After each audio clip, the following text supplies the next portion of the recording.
கர்த்தருடைய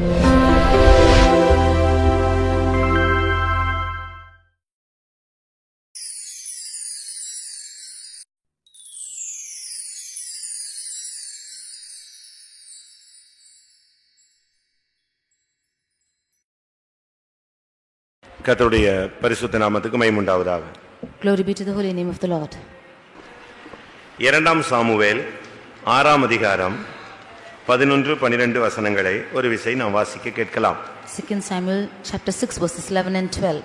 கர்த்தருடைய பெட்டி கித்தியனாகிய ஓபேத் ஏதோமின் வீட்டிலே 3 மாதம் இருக்கையில் கர்த்தர் ஓபேத் ஏதோமையும் அவன் வீட்டார் அனைவரையும் ஆசீர்வதித்தார். தேவனுடைய பெட்டி நிமித்தம் கர்த்தர் ஓபேத் ஏதோமின் வீட்டையும் அவனுக்கு உண்டான எல்லாவற்றையும் ஆசீர்வதித்தார் என்று தாவீது ராஜாவுக்கு அறிவிக்கப்பட்டது. அப்பொழுது தாவீது தேவனுடைய பெட்டியை ஓபேத் ஏதோமின் வீட்டிலிருந்து தாவீது நகரத்திற்கு மகிழ்ச்சியுடனே கொண்டு வந்தான். கர்த்தருடைய பரிசுத்த நாமத்துக்கு மகிமை உண்டாவதாக. Glory be to the name of the Lord. இங்கே தேவனுடைய பெட்டி நிமித்தம் ஒரு வீடு, அவனுடைய குடும்பம், அவனுடைய பிள்ளைகள், அவனுக்கு உண்டான எல்லாம் ஆசீர்வதிக்கப்பட்டதாக சொல்லப்பட்டிருக்கிறது.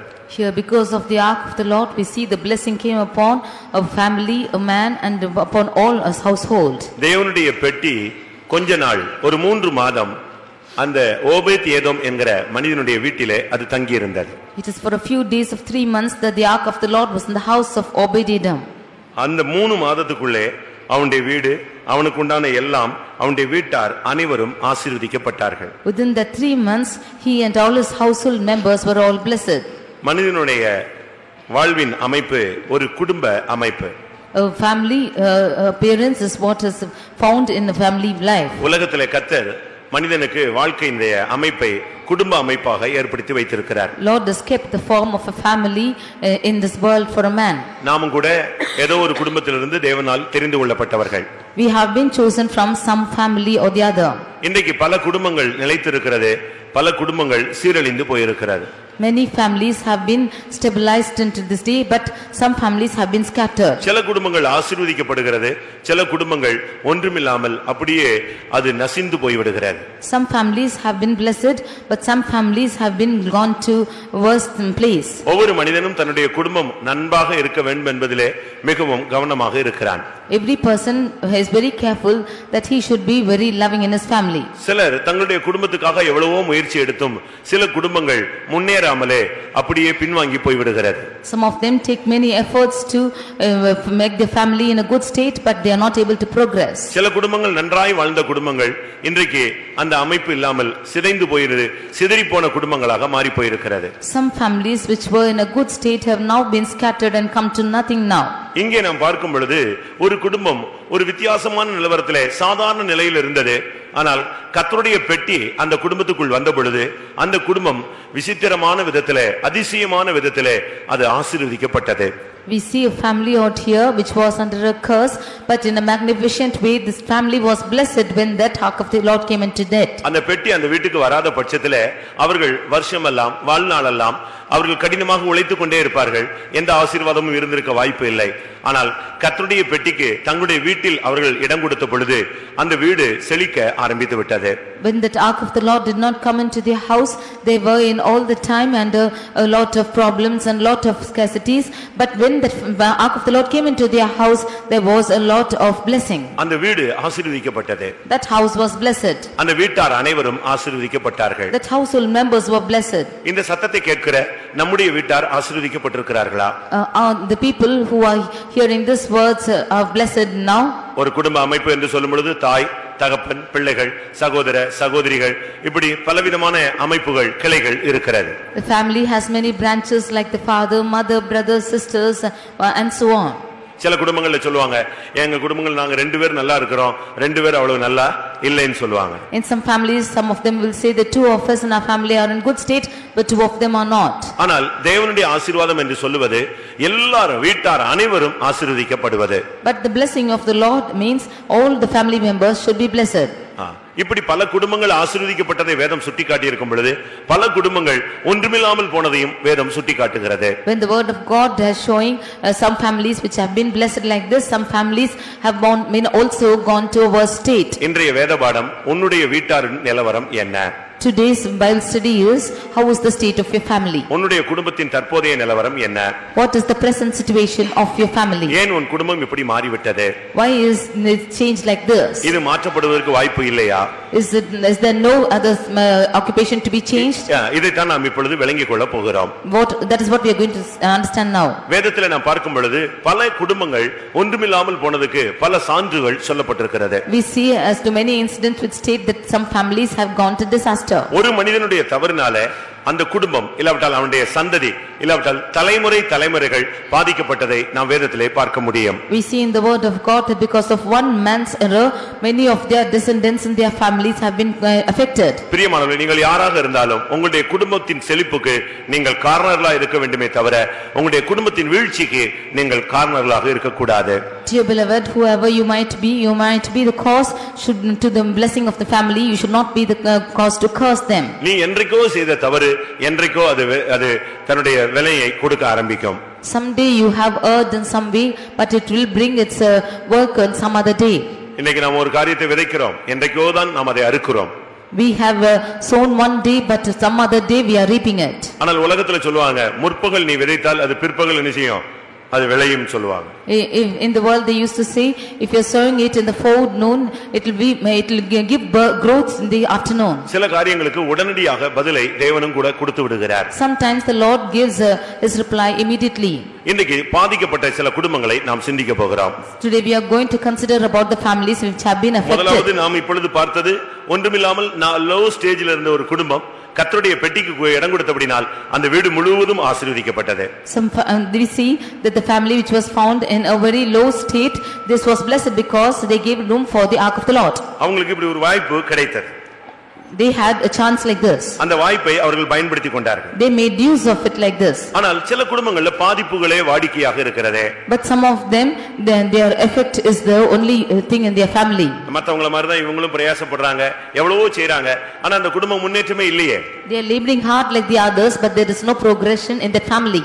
குடும்ப வீழ்ச்சிக்கு காரணம் என்ன? What is the cause for the downfall of the family? இதை நாம் விளங்கிக் கொள்ள வேண்டியது அவசியம். This is what we have to understand. ஏதாவது ஒரு இன்சிடென்ட் நடந்த உடனே ஏன் எதுக்கு அப்படிங்கறதை நீ சிந்திச்சு அதை சரிப்படுத்தி அதை சீர்படுத்தி அதிலிருந்து நீங்கள் வெளியே வர வேண்டியது அவசியம். You should analyze yourself as to why that incident took place and correct yourself and come out of that way. அப்படியே நீங்கள் அதே பாதிப்பிலேயே காலமெல்லாம் கடந்து உங்களுடைய சந்ததியை நீங்கள் அழித்து விட கூடாது.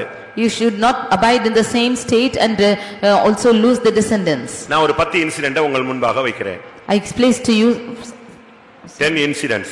10 incidents.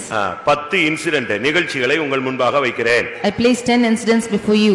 வேதத்தின் அடிப்படையில் பாதிக்கப்பட்ட குடும்பங்களை வீட்டாரை குறித்து நாம் சிந்திக்க போகிறோம். From the word of God we are going to consider about the families which have been affected. ஆதியாகமம் 12ஆம் அதிகாரத்திலே பார்க்கும் பொழுது Genesis chapter 12 17ஆம் வசனம் verse 17. ஆதியாகமம் 12:17.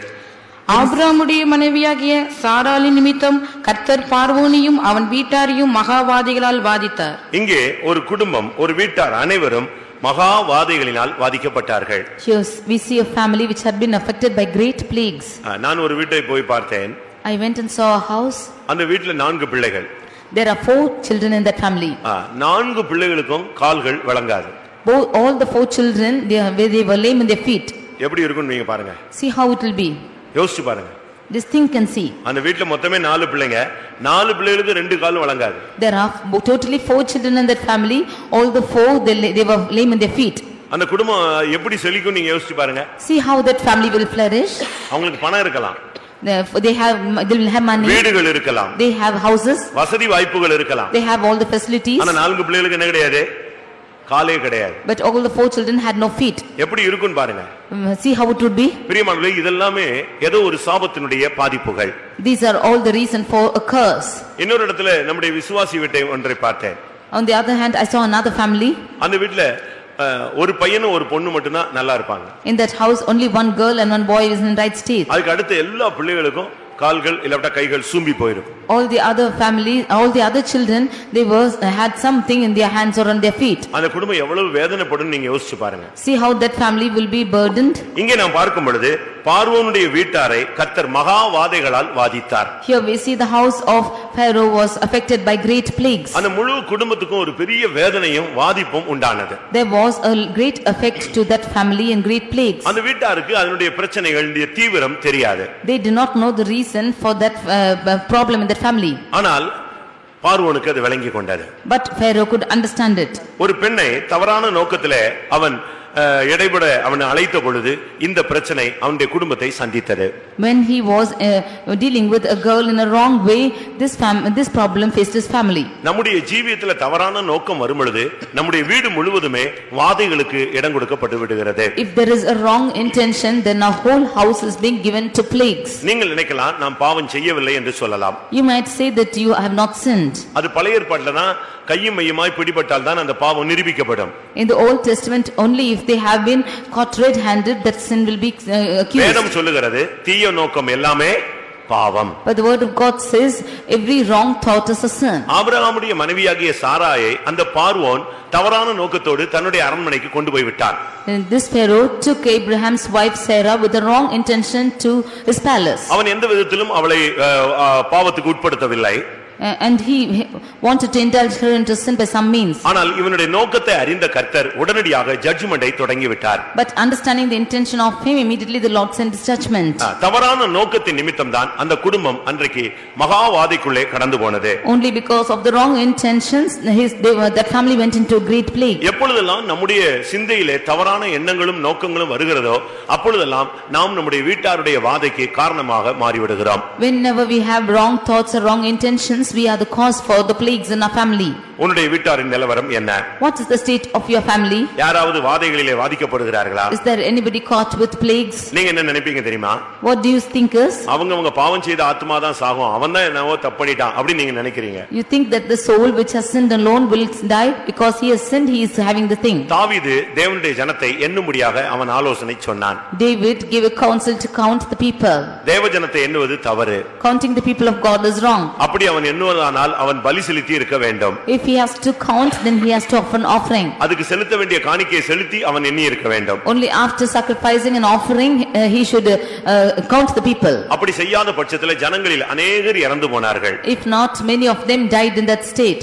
அவனுக்கு அது ரொம்ப துக்கமாக இருந்தது. That was a great grievance to him. அவன் தேவனிடத்தில் போய் சொன்னான். He went and told the Lord, ஆண்டவரே நான் தானே தவறு செய்தேன், இந்த ஆடுகள் என்ன தப்பு செய்தது, அதை தண்டித்து விட்டீரே என்று கேட்டான். He said, Lo, I have sinned and have done wickedly. What do the sheep have done, for you have put your hand against them? நீங்கள் ஒன்றை புரிந்து கொள்ள வேண்டும். நீ ஒரு குடும்பத்தில் அங்கத்தவனா இருந்தால் உன்னுடைய செயலினாலே உன்னுடைய குடும்பத்தில் வியாதிகள் வர வாய்ப்புகள் இருக்கிறது. If you are a member of your family, then because of your actions there might be effects in your family. ஒருவேளை உனக்கு வியாதி வராம இருக்கலாம், ஆனால் உங்க வீட்டாரை போட்டு கர்த்தர் வாதிக்க ஆரம்பிப்பார். Maybe you are not plagued, but your household will be plagued. இல்லாவிட்டால் பாவமே அறியாத உன்னுடைய குழந்தைகளை போட்டு வாதிக்க ஆரம்பிக்கப்படும். Or the ones who do not know sin will be plagued. உன்னுடைய தவறான எண்ணம் பிசாசை வியாதியை உன்னுடைய குடும்பத்து வீட்டுக்குள்ளே கொண்டு வர அனுமதித்து விட்டது. Your wrong intention is bringing Satan or sickness into your family. உங்களுடைய குடும்பத்தில் இப்படி வாதைகள் வந்து கொண்டே இருக்கிறதா?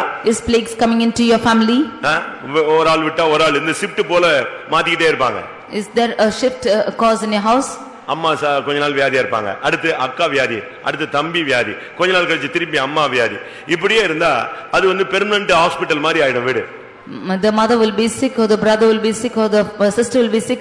Permanently there will be like a hospital. நீ ஒன்றை செய்ய வேண்டும். உன்னுடைய எண்ணங்களிலே ஏதாவது தவறு இருந்தால் அதை சரிப்படுத்த வேண்டும். அதுதான் பிராயச்சித்தம். You should do one thing. You should rectify the things which are wrong in your mind. That is only atonement.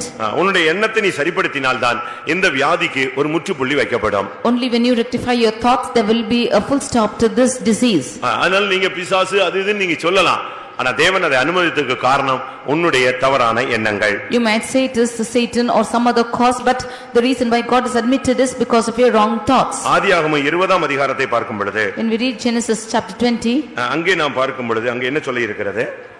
what is 20ஆம் அதிகாரம் 17ஆம் வசனம், verse 17. ஆபிரகாமுடைய மனைவியாகிய சாராளின் நிமித்தம் கர்த்தர் அபிமெலேக்குடைய வீட்டாரின் கர்ப்பங்களை எல்லாம் அடைத்திருந்தபடியால் அடைத்து விட்டார். அதாவது குடும்பத்தில் குழந்தைகள் பெறாததுக்கு காரணத்தை அங்கே சுட்டி காட்டுகிறார். He tells the reason for why children are not born in the family. ஏன் சந்ததி உருவாக்கப்படவில்லை? Why are descendants not formed? அதுக்கு பல காரணங்கள் இருக்கலாம். அதுல ஒரு காரணம் அங்கேயும் தவறான நோக்கமே.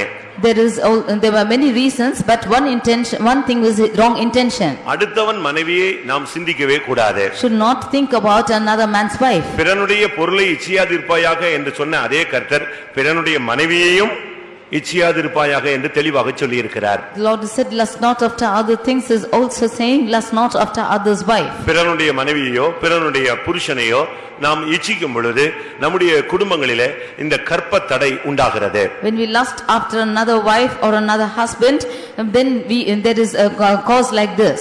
உன் சந்ததியவே கர்த்தர் உருவாக விடாமல் தடுக்கிறார். The Lord will hinder you that your descendants might not raise up. நம்முடைய ஜீவியத்திலே நாம் ரொம்ப கவனமாக இருக்க வேண்டிய ஒரு காலகட்டம் இதுதான். This is a time when we have to be very careful for our life. எதற்கு என்கிற கேள்வியை கேட்டு நீங்கள் அவிசுவாசத்திலே போய்விடக் கூடாது. Not to ask the question why and go into unbelief. ஏன் தேவன் உதவி செய்யல என்று சொல்லிவிட்டு நீ பின்மாறி போய்விடக் கூடாது. Not to say why God didn't work and go into backsliding. காரணத்தை நீ ஆராய்ந்து பார். You should search out the reason for it. நீ எதற்காக தேவன் இந்த காரியத்தை நம்முடைய வாழ்விலே அனுமதித்தார்? Why has the Lord admitted such a thing in my life? அது நீங்க இந்த நாட்களில் கண்டுபிடிக்கணும். That is what you have to find these days. தன் பிழைகளை உணர்கிறவன் யார்? Who is the one who understands his errors? யோபு சொல்றான், நான் எதில தவறுனேனோ அதை எனக்கு தெரியப்படுத்துங்கள். Job says, wherever I have erred, you showed me. இதனுடைய இன்னொரு ஆவிக்குரிய அர்த்தம் என்ன? What is the another spiritual meaning of this? ஆவிக்குரிய ஜெயஜீவியம் உருவாகவே உருவாகாது. The spiritual victorious life will not be formed through you. கிறிஸ்து உனக்குள் உருவாக மாட்டார். Or Christ will not be grown up in you. கலாத்தியர்ல Pavul சொல்கிறார், என் பிள்ளைகளே மறுபடியும் கிறிஸ்து உங்களுக்குள் உருவாகும் அளவும் நான் மறுபடியும் உங்களுக்காக கற்ப வேதனை படுகிறேன். St. Paul says to Galatians that my children, I am also travailing in birth that Christ might be formed again in you. வருஷங்கள் போயிட்டு இருக்கோம், ஆனா கிறிஸ்துவின் சுபாவங்கள் கொஞ்சம் கூட இருக்காது. இன்னும் அதே பழைய ஜென்ம சுபாவம் தான் நமக்குள்ள இருந்து கொண்டே இருக்கும். காரணம் நம்முடைய ஜீவியத்திலே எங்கேயோ நாம் தடுமாற்றத்தை சந்தித்திருக்கிறோம். We have gone through somewhere into some transgression. Therefore for years together there will be no growth at all. பார்வோனுடைய வீட்டார் வாதிக்கப்பட்டதுக்கு காரணம் அவனுடைய தவறான நோக்கம். The reason for the house of Pharaoh to be affected is his wrong intention. அபிமெலேக்கினுடைய குடும்பம் அந்த கற்பத்தடை உண்டானதுக்கு காரணம் அவன் பிறனுடைய மனைவியை இச்சித்ததின் காரணம். The wombs of the house of Abimelech was closed up because he lusted after another man's wife. பிறனுடைய பொருளை இச்சிக்க கூடாது. Should not lust after other man's things. பிறனுடைய பொருட்கள் எதையுமே நிலங்களையோ வீடுகளையோ எதையுமே நாம் இச்சித்து எடுத்துக்கொள்ள கூடாது. You should not lust after any things or any houses or lands and take it. தேவ சித்தமில்லாத எந்த காரியத்துக்கும் நாம் இடம் கொடுக்கவே கூடாது. Without the will of God we should not give room for anything else in their life. ஒருவேளை நீங்கள் அந்த சூழ்நிலைகளில் தவறுகளை செய்து விடலாம், ஆனால் உங்களுடைய வீட்டார் இதிலே பாதிக்கப்பட்டு விடுவார்கள். You might err in such situations, but your family members will be affected. உன்னுடைய குடும்பம் இதிலே பாதிக்கப்படும். Your family will be affected. ஏனென்றால் உன்னுடைய மாம்சம், உன்னுடைய மனைவி, உன்னுடைய இரத்தம், உன்னுடைய பிள்ளைகள். Because your flesh is your wife and your blood are your children. நீ மாம்சத்திலும் இரத்தத்திலும் பாவம் செய்யும் பொழுது இந்த மாம்சமும் இரத்தமும் பாவம் அந்த பாதிப்புக்கு அவர்கள் வேதனைக்கு அவர்கள் உடன்பட்டு விடுகிறார்கள். When you commit sin in your body and flesh, then they are becoming a cause for to be cursed by because of you.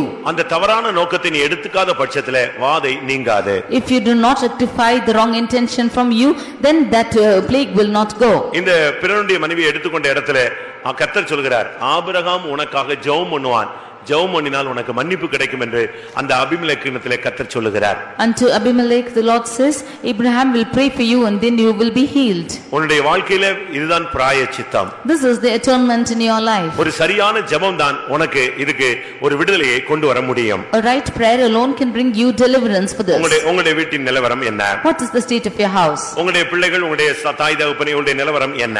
What is the state of your children or your father and mother? அடுத்ததாக நியாயாதிபதிகள் 8ஆம் அதிகாரத்தை பார்க்கும் பொழுது, In next Judges chapter 8 27ஆம் வசனத்தை பார்க்கும் பொழுது, verse 27. நியாயாதிபதிகள் 8:27. அதனால் கிதியோன் ஒரு ஏபோத்தை உண்டாக்கி அதை தன் ஊரான ஒப்ராவிலே வைத்தான். இஸ்ரவேல் எல்லோரும் அதை பின்பற்றி சோரம் போனார்கள். அது கிதியோனுக்கும் அவன் வீட்டாருக்கும் கன்னியாயிற்று. இங்கே ஒரு குடும்பத்துக்கு ஒரு கன்னி உண்டானதை நாம் பார்க்கலாம். We see a snare happen to a family. ஒரு தனி மனிதனுக்கு அல்ல, அவனுடைய வீட்டார் அனைவருக்குமே அது கன்னியாக மாறி போய்விட்டது. Not for an individual person, but it became a snare to his household. கர்த்தர் அவனை அழைத்தார். The Lord has called him. அவனை பராக்கிரமசாலி என்று அழைத்தார். The Lord called him a valiant man. ஒரு பயந்த மனிதன். He was a man who feared. ஒரு சந்தேக பேர்வழி. He was full of doubts. ஒரு அவிசுவாசியான மனிதன். He was an unbeliever. கேள்வி கேட்கக்கூடிய ஒரு மனிதன். He was one who was questioning. ஆனால் கர்த்தர் இவனை பராக்கிரமசாலியாக மாற்றி கொண்டு வந்தார். But the Lord made him a valiant man and brought him. அவன் மூலமாய் கர்த்தர் பெரிய ரட்சிப்பின் வேலையை செய்தார். Through him the Lord brought a great salvation. எல்லாம் செஞ்சு முடிச்சபோது திடீர்னு இவன் ஒரு நாள் திடீர்னு புத்தி பேதலிச்ச மாதிரி ஒரு காரியத்தை தவறு செய்து விட்டான். One day something he did madly and he did something. நல்லா தான் இருந்தான். He was in a good state. திடீர்னு ஒரு நாள் சொன்னா ஜனங்களை பார்த்து நான் ஒரு காரியத்தை சொல்றேன் அதை செய்ய முடியுமா அப்படினு கேட்டான். Suddenly he said, I will tell you one thing, will you be able to do? அவங்க சொன்னாங்க நீங்க என்ன சொன்னாலும் செய்றோம். And the people said, we will do anything what you say. அப்ப நீங்க கொள்ளையிட்ட கடுக்கன்கள் எல்லாம் என்கிட்ட கொண்டு வாங்கன்னு சொன்னான். Then he asked them to bring the ornaments which they have got from the spoil. அந்த நாட்கள்ல இஸ்மவேலர் எல்லாரும் ஆணும் பெண்ணு எல்லாமே கடுக்கன் போட்டுருப்பான். In those days all the people of Israel will be having golden earrings. இஸ்மவேலர் All the Ishmaelites. அவங்க இஸ்மவேலர் எப்படின்னா அவங்க வியாபாரிகள். அவங்க எப்பொழுதுமே கடுக்கன் போட்டுருவாங்க. The Ishmaelites were all the ones who were businessmen and therefore they will wear golden earrings. இப்ப சில ஜாதிகள்ல ஒரு சிலர் போட்டுருப்பாங்க பாத்திருக்கீங்களா? Here now also in some castes they are wearing like this. அதுபோல சில பையங்க எல்லாம் இப்ப புதுசா கடுக்கன் போட ஆரம்பிச்சிருக்காங்க பாத்திருக்கீங்களா? And some boys have been newly started to wear this. இவன் பொண்ணா பிறந்திருக்கணும். இவன் பிறக்கும்போதே பெண்ணா பிறந்திருந்தா பிரச்சனை இல்ல. He should have been born like a girl when he is born. இப்ப அவனுக்கு பெண்ணா போகணும்னு ஆசையா வருது. Now he desires to become a girl. இங்க என்ன நடந்துச்சு தெரியுமா? What happened here was, இஸ்மவேலரை கொள்ளையிட்டு வந்து நின்ன உடனே இவன் சொன்னா நீங்க கொள்ளையிட்ட கடுக்கன்கள் எல்லாம் கொண்டு வாங்கன்னு சொன்னான். After spoiling the Ishmaelites, he said, bring the earrings which you have spoiled out of the Ishmaelites. இந்த கடுக்கன்கள் மூலமாக அவன் ஒரு ஏபோத்தை உண்டு பண்ணி விட்டான். Through these earrings he made an effort. அவங்களை எல்லாரையுமே தேவசமூகத்துக்கு போக விடாம இங்கேயே அவன் டைவர்ட் பண்ணி விட்டுட்டான். Without making them to go to the presence of God, he is making an effort to make a sacrifice there. இந்த கடுக்கன் கடைசியிலே அவனுடைய வீட்டார் அனைவருக்கும் கன்னியாக மாறிவிட்டது. This earrings became a snare into his own household. இஸ்ரவேல் ஜனங்கள் பின்மாறி போறதுக்கு இது ஒரு காரணமாக அமைந்து விட்டது. This was a reason for the children of Israel to backslide. நீங்க ரொம்ப போட்டுருக்க மாட்டீங்க, கடுக்கன் தான் போட்டிருப்பீங்க, ஒரு ஸ்டட் தான் போட்டிருப்பீங்க.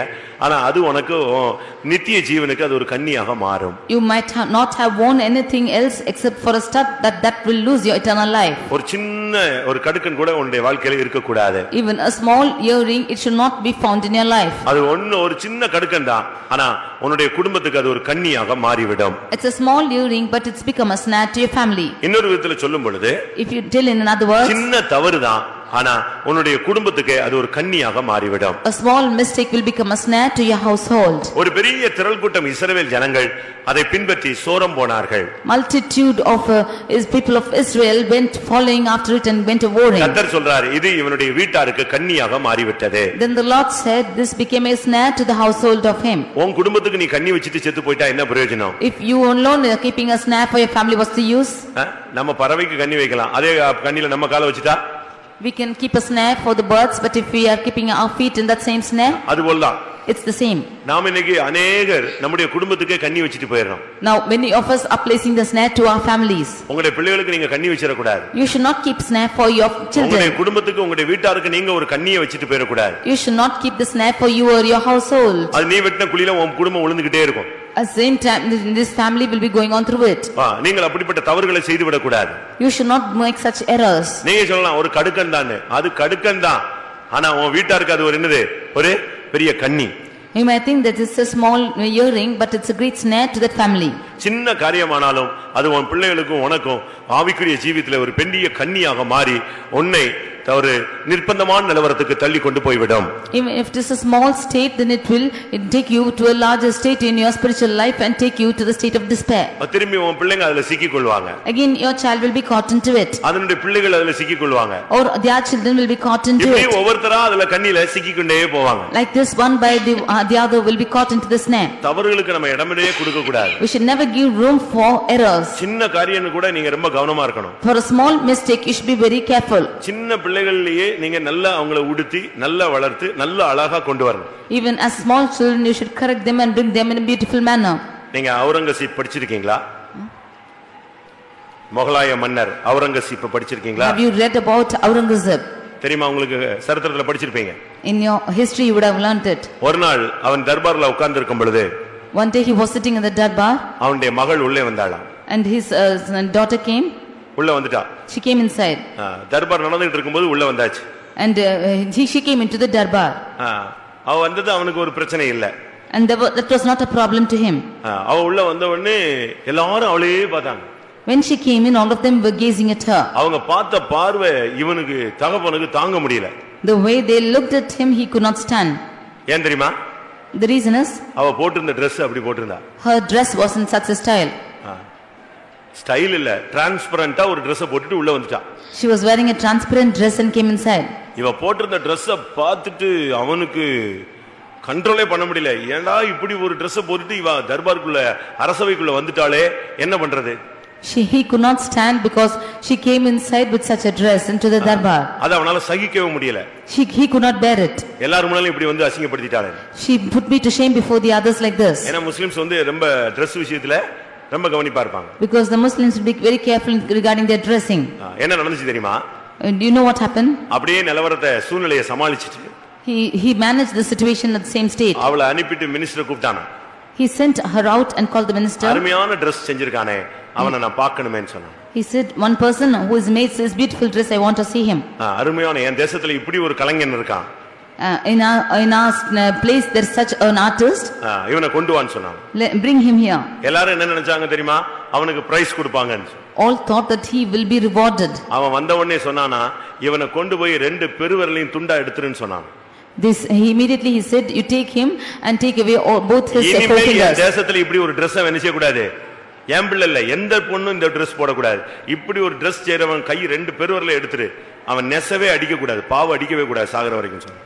He said, no other child should wear such a garment anymore. You take away both his thumbs, he should never do this occupation anymore. எப்படி இருக்கு பாருங்க. See what is it? அவங்க தேசத்தை எப்படி கண்ட்ரோல் பண்ணி கொண்டு வந்திருக்கான்னு பாருங்க. See how he has controlled his land. நம்முடைய பிள்ளைகள் எல்லாம் எப்படி கன்னிகள் கூடவே வளர்த்துக்கிட்டே வரோம். கன்னிகளுக்குள்ளே தான் அது வளருது. We have been growing our children only in snares. ரொம்ப கவனமா இருக்கணும். We should be very careful. ஒரு பொன் கடுக்கன் தான், ஆனா அவனுடைய வீட்டார் முழுவதுக்கும் அது என்ன செஞ்சிருச்சு? கன்னியாகவே போய்விட்டது. It's only a small earring, but it became a snare for his household. உன்னுடைய ஜீவியத்துல உன்னுடைய மூலமாக உன் குடும்பத்துக்கு உன் பிள்ளைகளுக்கு ஒரு கன்னியை வச்சிட்டு போயிடாத. Because of you, you should not keep a snare for you or your family. நீ உன் குடும்பத்துக்கு ஒரு கன்னியை வைத்து விட்டு போகாதே. Don't keep a snare for your family. முதலாம் சாமுவேல் 22ஆம் அதிகாரம் 22ஆம் வசனம். 1 Samuel 22 verse 22. 1 சாமுவேல் 22:22. அப்பொழுது தாவீது அபியத்தாரை பார்த்து, ஏதோமினாகிய தோவேக்கு அங்கே இருந்தபடியினாலே அவன் எவ்விதத்திலும் சவுலுக்கு அதை அறிவிப்பான் என்று அன்றைய தினமே அறிந்திருந்தேன். உன் தகப்பன் வீட்டாராகிய எல்லோருடைய மரணத்துக்கும் காரணம் நானே. உன் தகப்பன் வீட்டாராகிய எல்லாருடைய மரணத்துக்கும் நானே காரணம். I have occasioned the death of all the persons of thy father's house. இது ஒரு சாதாரண குடும்பத்தின் அழிவு அல்ல. This is not a destruction of an ordinary family. ஒரு ஆசாரிய குடும்பத்துக்கே ஒரு பெரிய அழிவு உண்டாகிவிட்டது. There was a great destruction to the family of priesthood. அதுக்கு காரணம் சொல்றான் தாவீது, நான் தான் அதுக்கு காரணம். And David says that I am the reason for it. நம்முடைய ஜீவியத்தின் மூலமாக ஆசாரிய குடும்பம் ஊழியர்களுக்கு பாதிப்பு உண்டாகவே கூடாது. Because of our life, the family or the workers should ஊழியர்களுக்கு பாதிப்பு வரக்கூடாது. The ministry should not be spoiled. சபைக்கு பாதிப்பு வரக்கூடாது. There should not be destruction to the church. விசுவாசிகள் குடும்பங்களுக்கு பாதிப்பு வரக்கூடாது. There should no destruction come to the family of believers. தீமோத்தேயு, தீத்து இவர்களுக்கு பவுல் எழுதும் பொழுது, when Paul is writing to Timothy and Titus, ஒரு சிலர் போய் முழு குடும்பத்தையும் கவிழ்த்து விடுகிறார்கள் என்று சொல்கிறார். he said some of them are going and overturning some families. நாம் மற்றவருடைய குடும்பத்தை கவிழ்த்து விடக்கூடியவர்களாக இருக்க கூடாது. We should not be the ones overturning the other families. அப்படி நாம் செய்யும் பொழுது நம்முடைய ஜீவியம் நம்முடைய ஆவிக்குரிய வாழ்க்கை பிரயோஜனம் இல்லாத வாழ்க்கையாக போய்விடும். When we are doing so, our spiritual life will become worthless. தீத்து 1:11 நீங்கள் இதை படித்துக் கொள்ளுங்கள். Titus 1:17, we can read this. முழு குடும்பங்களையும் அவர்கள் கவிழ்த்து போடுகிறார்கள். They are overturning the whole families. இங்க என்ன நடந்தது தெரியுமா? What happened here is, தாவீது அங்கே ஆசாரியன்ட்ட போய் அப்பமும் ஆயுதமும் பெற்றுக்கொண்டான். David went to the priest and got his food and his weapon. அங்கே அவன் அதை கொடுத்து அனுப்பி விட்டான். He gave him and he sent him. ஆனா நடந்தது என்ன? தோவேக்குன்னு ஒரு ஆளு அங்க உட்கார்ந்திருந்தான். But one person called Doeg was sitting there. அவன் போய் சவுல்கிட்ட போய் இந்த விஷயத்தை சொல்லி விட்டான். He went and told Saul this matter. அது கடைசியில சவுல் கோபமடைந்து எல்லா ஆசாரியரையும் கொன்று போடச் சொன்னான். Finally Saul, becoming wroth, he commanded all the priests should be slain. சரியோ தவறோ நம் நிமித்தம் சபையார் பாதிக்கப்படக்கூடாது. May it be right or wrong, the church members should not be affected because of us. நாம் ஒரு சின்ன காரியத்துக்கு தான் வந்திருப்போம் போயிருப்போம், ஆனா மற்றவங்களுக்கு அது இடரலாக மாறிவிட கூடாது. We have come for a small reason, but that should not be a hindrance to the others. அவன் தேவ சமூகத்துக்கு போனது தவறா? Is it wrong that he went to the presence of God? ஆசாரியன்ட்ட போய் சமூகத்தப்ப வாங்கினது தவறா? Is it wrong that he got the bread from the priest? ஆசாரியன்ட்ட போய் கோலியாத்தை கொன்றதானே அந்த பட்டயத்தை வாங்கி கொண்டு போனது தவறா? Is it wrong that he got the sword which was taken as a spoil? அவனுக்கு பசி வந்தது, அவன் போய் கேட்டு வாங்கி கொண்டான். He felt hungry, he went and asked. பாதுகாப்புக்கு அவனுக்கு சிந்தை வந்தது, அதை போய் கேட்டு பெற்றுக்கொண்டான். He had a mind to precaution himself and therefore went and got the weapon. அப்ப அவன் மைண்ட்ல இருந்தது தவறு அல்ல. That which was in his mind is not wrong. ஆனா இன்னொருத்த மத்தியில போய் அதை வாங்குனான் பாத்தீங்களா, அங்கதான் தவறு நடந்தது. But he went and asked it before another person, that is wrong. கடைசியில் நடந்தது என்ன தெரியுமா? Finally what happened was, அந்த தோவேக்கு போய் சொன்னதனால இந்த சவுல் எல்லா ஆசாரியனையும் கொல்லும்படியாக சொல்லிவிட்டான். because Doeg went and told Saul, he commanded all the priests to be ஒரு slain. பெரிய ஆசாரிய குடும்பமே அன்றைக்கு அழிந்து போனது. A great family of the priest was slain that day. நம் நிமித்தம் ஊழியர்களுக்கு பாதிப்பு வரவே கூடாது. Because of our sake there should be no effect to the ஊழியத்துக்கு ministry. எந்த பாதிப்புமே வரக்கூடாது. There should be no effect to the சபை ministry. வளர்ச்சிக்கு நம் மூலமாய் பாதிப்பு வரக்கூடாது. The growth of the church should not be affected because of ஒரு us. ஆத்மாவுடைய ரட்சிப்புக்கும் நம் நிமித்தம் குந்தகம் வரக்கூடாது. No man's salvation should be affected because of us. ஒருவன் இடறி போனால் என் மனம் எரியாது இருக்குமா? If one should stumble, will not my mind ஒருவன் be? பின்வாங்கி போனால் என் மனம் எரியாது இருக்குமா? If one should backslide, will not my mind be? இடறல் எவன் மூலமாய் உண்டாகிறதோ அவனுக்கு ஐயோ. Whomever this hindrance is caused through, ஒரு விசுவாசியினுடைய இடறலுக்கு நீ காரணமாய் இருக்கவே கூடாது. you should not be reason for any believer stumbling. ஒருவேளை நீங்க பிரேயர்ல சிரிச்சிடுவீங்க. You might laugh in prayer. அத ஒரு புதிய ஆத்மா பார்த்தா என்ன நினைப்பான், இவங்க எல்லாம் சும்மா பரியாசம் பண்ணிட்டு அலையறாங்கன்னு சொல்லிட்டு போய்ட்டான்னா, அன்னைக்கு நீ சிரிச்ச பாரு, நீ தான் அதுக்கு குற்றவாளி. When a newcomer who has seen you laughing just goes away, then you who have laughed that day, you are the accuser. நீ இந்த சபையில நடக்கிற ஒவ்வொரு விதங்களும் மற்றவங்களுக்கு பிரயோஜனமா இருக்கணுமே தவிர மற்றவனுக்கு இடரா இருக்க கூடாது. Every way of your walking in your church should be benefit to the others, it should not be an hindrance. ஒரு புது ஆள் வருவான், அங்க நின்னு நீங்க ரெண்டு பேரும் கத்தி வாக்குவாதம் பண்ணுவீங்க. And one new person might come, you might have a great striving between two of you. அவன் என்ன நினைப்பான்? What will he think? அவன் உடனே இடறி போவான். Immediately he will be stumbling. அவன் இடறி போனதுக்கு இந்த ரெண்டு பேரும் சண்டை போட்டாங்க பாருங்க, இவங்க தான் காரணர்கள். These two who were fighting are the reason for his stumbling. அதனால ஊழியம் பாதிக்கப்படுகிறது. For that the ministry is affected. சபையினுடைய ஆண்டவருடைய நாமம் தூஷிக்கப்படுகிறது. And the name of the Lord alone and the name of the church is being உங்கள் மூலமாய் ஊழியம் வளர்ச்சி அடையணுமே தவிர உங்கள் மூலமாய் ஊழியம் தடைபடக்கூடாது. Through you the ministry should have its growth, it should not be hindered. உங்க மூலமா எத்தனை பேர் சபைக்குள்ள வந்திருப்பாங்க? How many of you might have come to this church because of you? இல்ல உங்க மூலமா எத்தனை பேர் ஓடி இருப்பாங்க? Or how many of you them would have fled because of you? நீங்க ஒரு சர்வே பண்ணி பாருங்க. You take a survey and see. யோசிச்சு பாருங்க. Just think about it. உங்க மூலமா எத்தனை ஆத்துமாக்களை இந்த சபையில கொண்டு வந்திருக்கீங்க? How many of you would have brought how many souls? இல்ல உங்களுடைய அடாவடித்தனத்தினால யாராவது வெளிய போயிருக்கானா? Or because of your natures has anybody stumbled? அப்படி போயிருந்தா நீ எத்தனை வருஷம் இந்த சபைக்குள்ள கிடந்து குட்டிக்காரன் அடிச்சாலும் எருசலேமும் போக முடியாது, சீயோனும் போக முடியாது. Even if you should stumble many years together, you cannot go to Zion or Jerusalem. உண்மையா சத்தியத்தை தான் நான் பேசுகிறேன். I am telling you this truth. ஒருத்தனை இடற வச்சா அவனை எங்க கொண்டு போய் என்ன செய்யணும்னு சொல்லிருக்கார் ஆண்டவரே? What does the Lord say for one who is making the others to stumble? அவனை எந்தர கல்ல கட்டி என்ன செய்ய, எங்க இறக்க? நடு சமுத்திரத்துல போய் என்ன செய்ய, எந்தர கல்ல கட்டி இறக்கிறேன்னு சொல்றாரு. அவனை எருசலேம் கொண்டு போ, சீயோன் கொண்டு போலாம் சொல்லல. He is asking him to tie a millstone around his neck and cast him into the middle of the sea. ஒரு விசுவாசி ஒரு புதிய ஆத்துமா தடுமாறிட்டான், அதுக்கு நீதான் காரணம்னா தொலைஞ்ச நீ. If a newcomer or new believer is being stumbling, then you are the reason for it. ஏனென்றால் அவனுக்காக இயேசு ரத்தம் சிந்தி இருக்கிறார். Because Jesus shed his blood for him. மரணத்தை ருசி பார்த்து இருக்கிறார். He has tasted death for him. அவனை அங்க இருந்து எல்லா சபைகளில் இருந்து வேரோட புடுங்கி அவனை இங்க கொண்டு வரார். From many churches he has uprooted and has brought him here. அவன்கிட்ட நீ போய் ஒரு துருபதேசம் பண்ணி ஒரு வார்த்தையை சொல்லி அதிக பிரசங்கித்தனமா எதையாவது நீ பேசி நடந்து கொண்டு உன்னுடைய நடையோ உடையோ பாவனையோ பார்த்து அவன் இடறி போவானானால் நீ எப்படி பரலோகம் போக முடியும்? If you should tell erroneous doctrine or a wrong doctrine to him, or by your actions or any ways he is stumbling, then how can you go to heaven? நீங்க சத்தியத்தை தெரியாத மாதிரி நீங்க ஒண்ணும் தெரியாத மாதிரி போயிட்டே இருக்க கூடாது.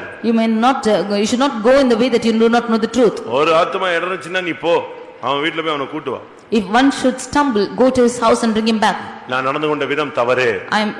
The way I have behaved is wrong. நான் மீறுதல் உண்டு பண்ணி விட்டேன். I have transgressed my ways like this. நீ போய் மன்னிப்பு கேட்டு அந்த ஆத்மாவை கூட்டி வா. And go ask forgiveness, bring that soul. ஒரு வார்த்தையில ஒரு ஆத்மா போயிடும். By one word the soul might go. நீ என்னவோ பெருசா நினைச்சிட்டு நீ எதையோ விட்டுற கூடாது. You think of yourself something and you should not lose anything. இரண்டாம் சாமுவேல் 2 Samuel 3ஆம் அதிகாரம் chapter 3 29ஆம் வசனம். verse 29. இரண்டாம் சாமுவேல் 3ஆம் அதிகாரம் 29ஆம் வசனம். அது யோவாப்புடைய தலையின் மேலும் அவன் தகப்பன் குடும்பத்தின் மேலும் சுமந்திருப்பதாக. யோவாப்பின் வீட்டாரிலே பிரம்மியக்காரனும் குஷ்டரோகியும் கோல் ஊன்றி நடக்கிறவனும் பட்டைத்தால் விழுகிறவனும் அப்பம் குறைச்சலுள்ளவனும் ஒரு காலம் ஒளிந்து போவதில்லை என்றான். இங்கே 5 காரியம் அந்த குடும்பத்துல பாதிப்பு உண்டானது. Here there were 5 effects of a family. அவன் வீட்டாரில் பிரிமியக்காரன், குஷ்டரோகி, கோல் ஊன்றி நடக்கிறவன், பட்டயத்தால் விழுகிறவன், அப்பம் குறைச்சலுள்ளவன் ஒரு காலம் அவனுடைய குடும்பத்தில் ஒளிந்து போவதே இல்லை. We see that one who hath an issue that is a leper or leaneth on a staff or falleth on the sword or lacketh blood shall never fail from that house. யார் செஞ்ச தப்பு தெரியுமா? Whose mistake is this? யோவாப் என்கிற ஒரு மனிதன் செய்த தவறு. It's the fault of one man called Joab. யோவாப் என்கிற ஒரு ஆள் செய்த தவறுக்கு அவன் சந்ததிக்கு எத்தனை punishment? 5 punishment. For the mistake of one man Joab there was 5 punishments for his family. குஷ்டரோகம் அந்த சந்ததியை விட்டு போக கூடாது. That the family should be affected by leper, should not depart. எல்லாம் கோல் ஊன்றி தான் நடக்கணும். Everybody should lean on a staff and walk. யோசிச்சு பாருங்க. Just think and see.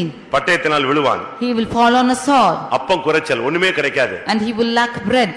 இதுதான் அந்த குடும்பத்தினுடைய ஆசீர்வாதம். This is the blessing of that family. காரணம் என்ன தெரியுமா? You know the reason why? காரணம் என்ன? The reason is பழி வாங்கினான். he took revenge.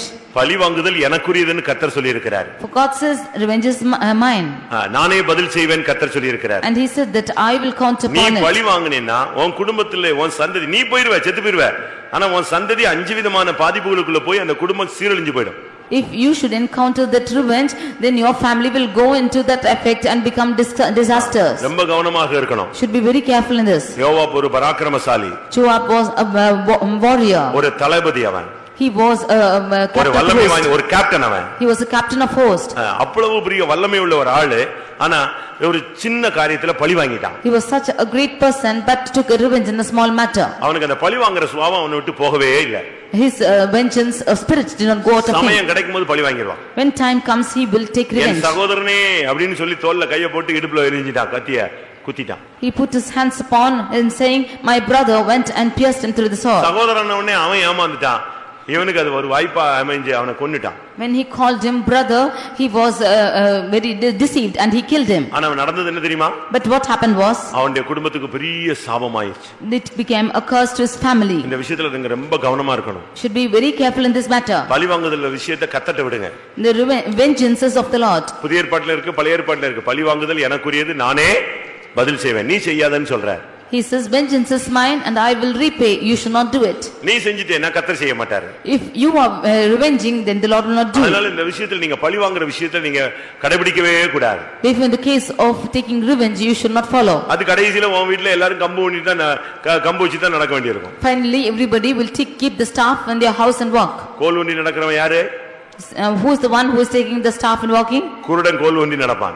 One who is blind will take the staff. கால் சரியில்லாதவன் பலன் இல்லாதவன் என்ன செய்வான்? கோல் ஊன்றி நடப்பான். One who is lame or has no strength in his feet will take a staff and walk. அதனால நம்முடைய குடும்பத்துக்கு நாமே ஒரு சாப காரணங்களாக அமைந்து விட கூடாது.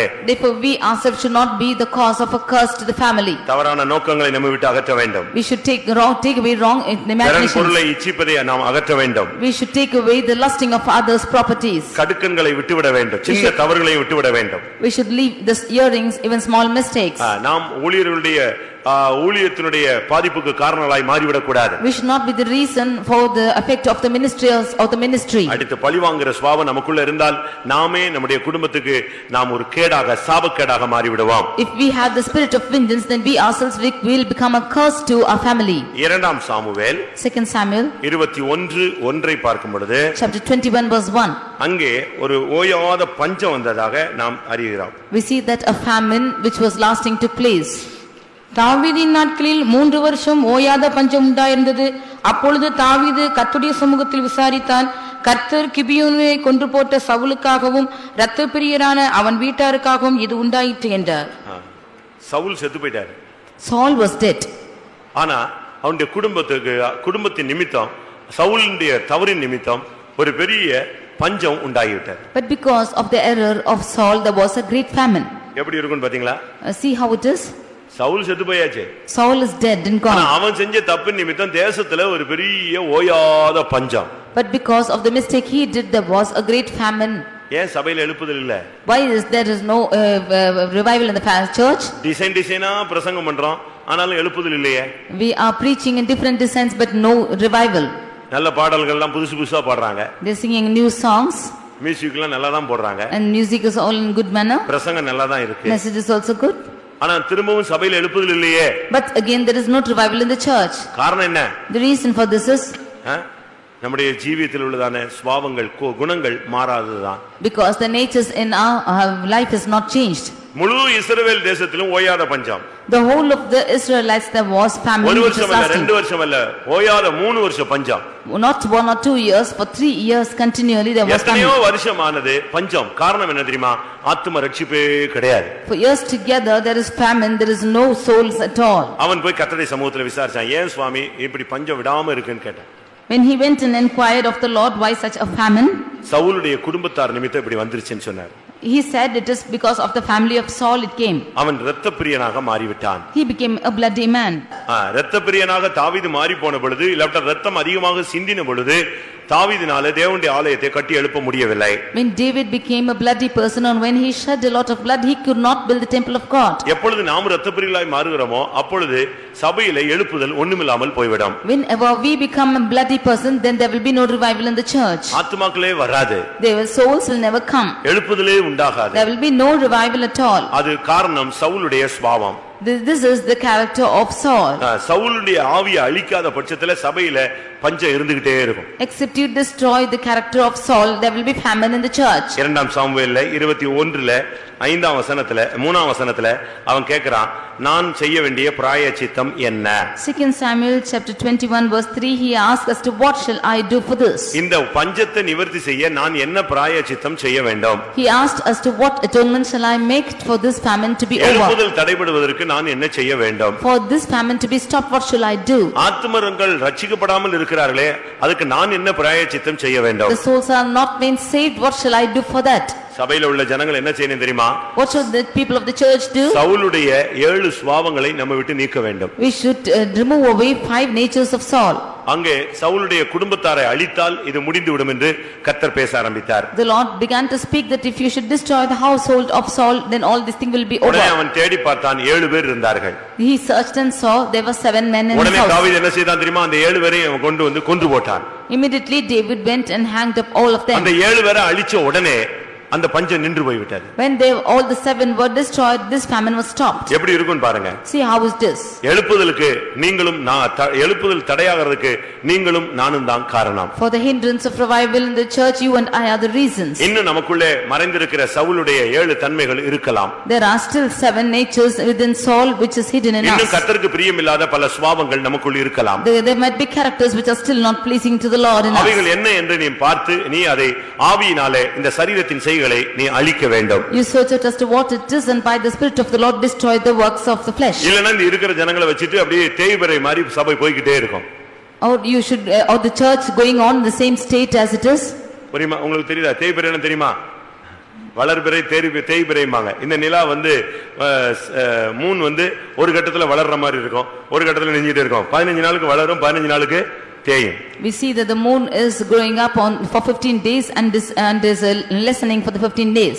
அதுபோல தான் இன்னைக்கு अनेक இடங்கள்ல எழுப்புதல் இல்லாம தேஞ்சு போயிட்டே இருக்கு. Like this we see that there are no revival in the church and it is just lacking behind. அதுக்கு காரணம் நமக்குள்ள இருக்கிற சவுலை நாம் சரியான விதத்துல இன்னும் அழிக்கவில்லை. The reason for this is we are not destroying Saul in the right manner in us. மற்றவர்கள் மேல் உள்ள பொறாமை பார்வை, jealousy, look at the others, அசுத்தாவிக்கு இடம் கொடுப்பது, giving room for unclean spirits, மற்றவர்களை ஈட்டி எறிவது, and putting arrow upon the others, உத்தமர்களுக்கு விரோதமாய் கிரியை செய்வது, and working against the upright. இப்படி பல காரியங்கள் இருக்கு. அது நான் ஒரு நாள் உங்களுக்கு ஒரு சண்டே பிரசங்கம் பண்ணி விட்டேன். Like this there are 6 things and I have preached to you on Sunday. நமக்குள்ள இருக்கிற தேவனுக்கு பிரியமில்லாத சவுலின் ஆவிகளை அழிக்காத பட்சத்தில் அந்த ஓயாத பஞ்சம் நீங்காது. எழுப்புதல் உண்டாகவே உண்டாகாது. Except we destroy all the 7 things which were found in Saul, there will be no revival in the church and the famine will not be stopped. உன்னுடைய குடும்பத்துக்கு இது ஒரு பெரிய தடையாக, சபைக்கு ஒரு பெரிய தடையாக இருப்பாய். You will be a great hindrance to you or your family. கர்த்தருடைய பரிசுத்த நாமத்துக்கு மகிமை உண்டாவதாக. Glory be to the name of the Lord. 1 ராஜாக்கள்ல நான் பார்க்கும் பொழுது, when we read in 1 Kings 13ஆம் அதிகாரம் chapter 13 34ஆம் வசனத்தில் பார்க்கும் பொழுது, verse 34. 1 ராஜாக்கள் 13:34. யெரொபெயாமின் வீட்டாரை பூமியின் மேல் வைக்காமல் அதம் பண்ணி அழிக்கும்படியாக இந்த காரியம் அவர்களுக்கு பாவமாயிற்று. இங்கே அந்த வீட்டாரை பூமியிலேயே வைக்காமல் கர்த்தர் அதம் பண்ணி அழிக்க சித்தம் கொண்டார். The Lord wanted to destroy the house of Jeroboam that they might not be on the earth at all. எப்படி இருக்கும்னு யோசிச்சு பாருங்க. See how it would be. ஒரு ராஜாவுடைய வீட்டாரை பூமியிலேயே வைக்காம அதம் பண்ணி அழிக்க தேவன் சித்தம் கொண்டார். The Lord purposed to destroy the whole household of the king. காரணம் அங்கே ஒரு பாவம் உண்டாயிருந்தது. The reason is they had sin. என்ன பாவம்? What sin is this? ஏன் அந்த குடும்பம் இப்படி அழிந்து போனது? Why was that family destroyed? அந்த குடும்பத்துல ஒருத்தரை கூட கர்த்தர் வைக்கலையா? The Lord did not keep even one person in that family. அந்த வீட்டாரை பூமியின் மேல் வைக்காமல் கர்த்தர் அதம் பண்ணி விட்டார். The Lord destroyed the whole family without keeping them on the earth. சில இடத்துல பாருங்க முழு குடும்பமும் அழிஞ்சு போயிருது. Some places the whole family is destroyed. அப்ப அதுக்கு காரணம் என்ன? The reason for this is, அப்ப முழு குடும்பமும் அழியிறதுக்கு காரணம் என்ன? what is the reason for the whole family to be destroyed? அதுக்கு பல காரணங்கள் இருக்கலாம். இங்கே சொல்லப்பட்ட காரணம் என்ன? What is the reason told out here? அங்க நடந்தது என்ன தெரியுமா? What happened was, யாரெல்லாம் பாஸ்டர் ஆக்கணும்னு நினைச்சானோ அவ்வளவரையும் பாஸ்டர் ஆக்கி விட்டான். he made them pastors whomever he wanted to make them pastors. 33ஆம் வசனம். Verse 33. இந்த நடவடிக்கை பின்பு யெரொபெயாம் தன் பொல்லாத வழியை விட்டு திரும்பாமல் மறுபடியும் ஜனத்தில் ஈனமானவர்களை மேடைகளின் ஆசாரியராக்கினான். எவன் மேல் அவனுக்கு மனதிருந்ததோ அவனை பிரதிஷ்டை பண்ணினான். அப்படிப்பட்டவர்கள் மேடைகளின் ஆசாரியர்கள் ஆனார்கள். ஆசாரியர்களை பத்தி சரியான விளக்கம் நமக்கு வேணும். We should have a right knowledge concerning the priest. ஊழியத்தை பத்தி ஊழியர்களை பத்தி நமக்கு ஒரு தரிசனம் எப்பவும் கரெக்ட்டா இருக்கணும். We should have a vision concerning the ministers of God and the ministry. அத நீங்க தெரியாம எல்லாரையும் நீங்க பாஸ்டர்ஸ்னு ஆக்கிர கூடாது. Not knowing this, you should not make anybody pastor. யாக்கோபுல தெளிவாக சொல்லி இருக்கிறார். In James it is said like this. அதிக ஆக்கினை அடைவோம் என்று அறிந்து உங்களில் அநேகர் போதகர்கள் ஆகாது இருப்பீர்களாக. Saying that you will go into more condemnation, many of you do not become pastors. Pastor ஆகிறது ரொம்ப ஈஸியான வேலை. Becoming a pastor is very easy. நாளைக்கே நோட்டீஸ் அடிச்சிட்டு ரோட்ல உட்கார்ந்து பேசிரலாம். Even the next day you can make a place and sit on the road. அதிகமா அடி வாங்குறது யார்தான்? போதகர்கள் தான். But most of them are who are pastors are getting beaten in judgments. யாக்கோபு 3:1. James 3:1. என் சகோதரரே, அதிக ஆக்கினை அடைவோம் என்று அறிந்து உங்களில் அநேகர் போதகராகாதிருப்பீர்களாக. நீ பாட்டுக்கு பாஸ்டர் ஆயிராத. Do not become a pastor. யாரையாவது பாஸ்டர் ஆக்கிராத. Do not make anybody else pastor. நீங்க நல்லா பிரசங்கம் பண்றீங்க, நல்லா பேசுறீங்க, நீங்க ஒரு சர்ச் நடத்தலாமே அப்படி நீங்க யாரையாவது என்கரேஜ் பண்ணி விட்டுற கூடாது. Do not say that you are preaching well, you can also become a pastor. Do not raise up such a person. Pastor ஆகிறதுக்கு பிரசங்கம் தகுதி அல்ல. For becoming a pastor, preaching is not a matter. தகுதி தேவனால் உண்டாக வேண்டியதா இருக்கிறது. The worthiness should become from the Lord. ஆரோனை போல அழைக்கப்பட்டவர்கள் மாத்திரமே அதில் ஏற்படுத்தப்பட முடியும். Only those who are called like Aaron should become worthy for it. இந்த யெரொபெயாமுக்கு யாருக்கு மேல மனது இருந்துச்சோ அவனை கூப்பிட்டு pastor ஆக்கிடுவான். This Jeroboam, whomever he had his mind to make them priests, he made them pastors. இந்த காரியம் அவனுக்கு பெரிய பாவமாக மாறிவிட்டது. Finally this became a great sin to him. கர்த்தர் பார்த்தார், இவன் ஒரு பெரிய புதிய உபதேசத்தை கொண்டு வந்துட்டானே, இவனுடைய வழி சரியில்லைன்னு சொல்லிட்டு அவனுடைய குடும்பம் முழுவதையுமே அதம் பண்ணி வச்சிட்டாரு சுத்தமா. The Lord saw that he brought a great thing and this is not right, therefore he cut off his whole family. அதம் பண்ணிட்டாருன்னா என்ன? இல்லாமே ஆக்கிட்டார். He destroyed it and made nothing. இவன் ஏற்படுத்தின பாஸ்டர்லாம் இருந்தாங்க, ஆனா இவன் தான் இல்ல. There were pastors whom he had appointed but he was not there. ஜனத்தில் ஈனமானவர்களை அவன் ஆசாரியர்களாக மாற்றினான். He made the lowest of the people priests of the high places. நம்ம அப்படி யாரையுமே அப்படி ஆக்கவே கூடாது. We should never make such people like this. ஒருத்தரை pastor ஆக்குனா கர்த்தர் ஆக்குவார். One, if he has to be made a pastor, the Lord will make him. Ordination வந்து கர்த்தர்ட்ட தான் வரணும். The Lord should make an ordination. நம்ம இதெல்லாம் ரொம்ப ஸ்ட்ரிக்ட் வச்சிருக்கோம். We have strict rules in us. மத்ததெல்லாம் இன்னைக்கு உள்ள வந்தா நாளைக்கு pastor. In other places, if you should enter in today, you will be a pastor tomorrow. அது அவன் போட்டுக்கலாம், அது அவங்களுக்கு சுயாதீனம் இருக்கு. It is their standard, they can do it. நம்ம இதுல அப்படி கிடையாது. But in our thing, it's not like that. 10 வருஷம் கழிச்சாதான் elder. Only after 10 years you will become an elder. 20 வருஷம் கழிச்சாதான் pastor. Only after 20 years you will become a pastor. யோசிச்சு பாருங்க, Just you think and see. நம்முடைய ஜீவியத்துல நம்ம யாரையுமே ஆசாரியர்களா ஆக்கி அந்த ஒரு பாவத்துக்குள்ள போய் நம்முடைய முழு குடும்பமும் அழிஞ்சு போயிடக்கூடாது. We should not make anybody pastors and go make a sin to a family and make a destruction to them. சபை கட்டறேன் அப்படி இப்படின்னு சொல்லிட்டு நீங்க எங்கயாவது குதிச்சிராதீங்க. Don't say that you are building some church and fall into it. அவரை pastor ஆக்குறேன் இவரை pastor ஆக்குறேன்னு யாருக்காவது support பண்ணி போய்டாதீங்க. Don't give your churches saying that you will make such and such a person a pastor. அது கடைசில உன் குடும்பத்தை ஒண்ணுலாம ஆக்கிட்டு போய்டும். Finally it will make your family as nothing. இந்த காரியம் அந்த குடும்பத்துக்கு பாவம் ஆயிற்று. அந்த வீட்டாரையே பூமியின் மேல் வைக்காமல் கர்த்தர் அதம் பண்ணி விட்டார். This thing became a sin to his house and the Lord cut it off and destroyed that they should not be in the face of the earth. 1 ராஜாக்கள் 18:18 பார்க்கும் பொழுது 1 Kings 18:18. 1 ராஜாக்கள் 18:18. அதற்கு அவன், இஸ்ரவேலை கலங்க பண்ணுகிறவன் நான் அல்ல, கர்த்தரின் கட்டளைகளை விட்டு பாகால்களை பின்பற்றினதினால் நீரும் உம்முடைய தகப்பன் வீட்டாருமே இஸ்ரவேலை கலங்க பண்ணுகிறவர்கள். நம்முடைய குடும்பம் இஸ்ரவேலை கலங்க பண்ணுகிற குடும்பமாக இருக்க கூடாது. Our family should not be the one which is troubling Israel. எலியா வந்து ஆகாப்ட பேச ஆரம்பித்தான். When Elijah started to speak to Ahab. Ahab எலியாவை பார்த்து சொன்னா, இஸ்ரவேலை கலங்க பண்றது நீதான் சொன்னான். And Ahab said, thou who troubleth Israel. அப்ப அவன் சொன்னா, நான் இல்ல, நீயும் தகப்பன் வீட்டாரும் தான் எல்லாரையும் போட்டு கலங்க வச்சுக்கிட்டே இருக்கீங்க. Then he said, but thou and thy father's house are making the people troubled. உங்களுடைய குடும்பமே சரி கிடையாது. மத்தவங்கள கலங்க வைக்கிறதா உங்களுடைய குடும்பத்தினுடைய தொழில். Your family is not right. It is the occupation of the family to trouble the others. சில குடும்பத்துல பாருங்க, அம்மா சண்டைக்காரியா இருப்பா, அப்பா சண்டைக்காரனா இருப்பான், பிள்ளையும் அதை விட ஸ்பீடா இருப்பான். இவன் 4 அடி பஞ்சா அது 16 அடி பாய்வான். In some families you can see the mother is a fighter and the father is more quarreler, and even the children will be even more. யாராவது ஒரு ஆள் தெய்வீகமா இருந்தா தானே, அம்மா பேசாதீங்க, அப்பா பேசாதீங்க, தம்பி பேசாத, வேண்டாம் அப்படின்னு சொல்றதுக்கு. எல்லாமே ஒண்ணுக்கு ஒண்ணு ஏட்டிக்கு போட்டியா இருந்தா எப்படி இருக்கும் அந்த குடும்பம்? Only if one person is divine, you can say mother, father, don't speak like this. If all of them are tit for tat, then how it will be? அம்மாவும் பயங்கர சண்டை, The mother is also a quarreler, அப்பா அதை விட பெரிய சண்டை, and father is even fighting more, பையன் அதை விட ஸ்பீடா இருக்கிறான், and the son is even சரி speedier, பொம்பளை பிள்ளை தான் நல்லா இருக்குன்னு பார்த்தா அது அதை விட வேகமா இருக்கு. or the female child is even worse இப்போ than that. இந்த குடும்பத்தாரே எல்லாத்தையும் கலங்க பண்ணுகிறவர்கள். Their family members were troubling the others. உங்க குடும்பம் எப்படி இருக்கு? How is your child? இஸ்ரவேலை கலங்க பண்றீங்களா? Are you troubling Israel? யாராவது ஒரு ஆள் ஸ்பீடா இருக்கும்போது இன்னொரு ஆள் ஸ்லோவா இருக்கும். If one person is taking fast, then the other should slow down. அப்பாவும் தீவிரவாதி அம்மாவும் தீவிரவாதினா என்ன? யாராவது ஒரு ஆள் மிதவாதியாவா? If the mother and the father are the extremists, then one become a slow goer. யாராவது ஒரு ஆள் அதை கரெக்ட் பண்ணிட்டே வரணும். One should keep correcting. ஒரு ஆளாவது அந்த குடும்பத்துல ஒரு தெய்வீகமா இருந்தாதான் அந்த குடும்பம் கலங்காம இருக்கும். Only if one person is divine in that house, that family will not be troubling. இஸ்ரவேலை உன்னுடைய குடும்பம் கலங்க பண்ணுகிறதா? Is your family making that Israel to trouble? Ahab காரணம் என்ன தெரியுமா? ஆகாப் வந்து தன்னுடைய மனைவியிடத்துல தன்னை விற்று போட்டு விட்டான்.